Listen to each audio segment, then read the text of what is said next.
नमस्कार, आप देख रहे हैं पंच न्यूज एनसीआर और मैं हूं आपके साथ मानवी ठाकुर। शुरुआत करते हैं आज की खास खबरों से। ऐसा है कि 16 नवजात बच्चों की मौत होना ये अपने आप में मैसेज हो रहा है कि ये सरकार कुंभकर्णी नींद में सोई हुई। जो बयान आया था आदरणीय स्वास्थ्य मंत्री जी का, उसमें कहा गया है कि वो तत्व इस दवा में है ही नहीं जिससे बच्चों की मौत होती है, उसकी जांच करेंगे। तमिलनाडु ने ऑलरेडी जांच कर ली थी। ये 16 बच्चों की मौत किसी भी भयावह स्थिति को नहीं दर्शाती, सरकार की सरकारी हत्याओं के चेहरे को बताती है। आज मुख्यमंत्री जी भी आ रहे हैं।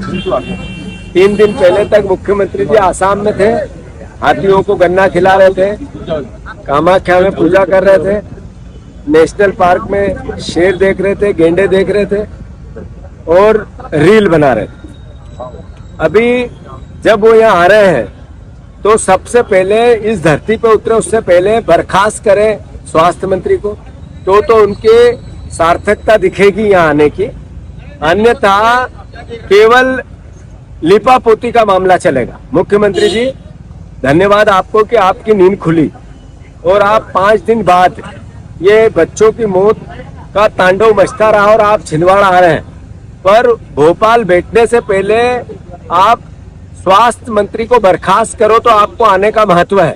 अन्यथा आप आपका चेहरा पे जो कालिक पुती है उसको पोंछने आ रहे हैं, बच्चों को संवेदना देने नहीं आ रहे। तो मैं फिर से धन्यवाद। भैया, सिर्फ एक डॉक्टर के ऊपर इस मामले में एफआईआर हुई है और किसी भी डॉक्टर को ये पता नहीं होता है, वो लेबोरेटरी नहीं है डॉक्टर।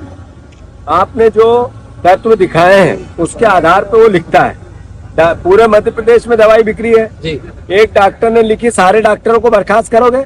बर्खास्त करना चाहिए स्वास्थ्य मंत्री को, बर्खास्त करना चाहिए ड्रग्स का जो कंट्रोलर है उसको, बर्खास्त करना चाहिए पीएस स्वास्थ्य को, बर्खास्त करना चाहिए कमिश्नर स्वास्थ्य को, इनको करना चाहिए। ये एक डॉक्टर को बताने के लिए कि हमने कार्रवाई की और स्वास्थ्य मंत्री को छोड़ना चाहते हैं, आपकी जिम्मेवारी से बचना चाहते हैं। मुख्यमंत्री की संवेदनशीलता तब दिखेगी इन बच्चों के प्रति, तब जब स्वास्थ्य मंत्री को अभी बर्खास्त करके हेलीकॉप्टर में बैठेंगे।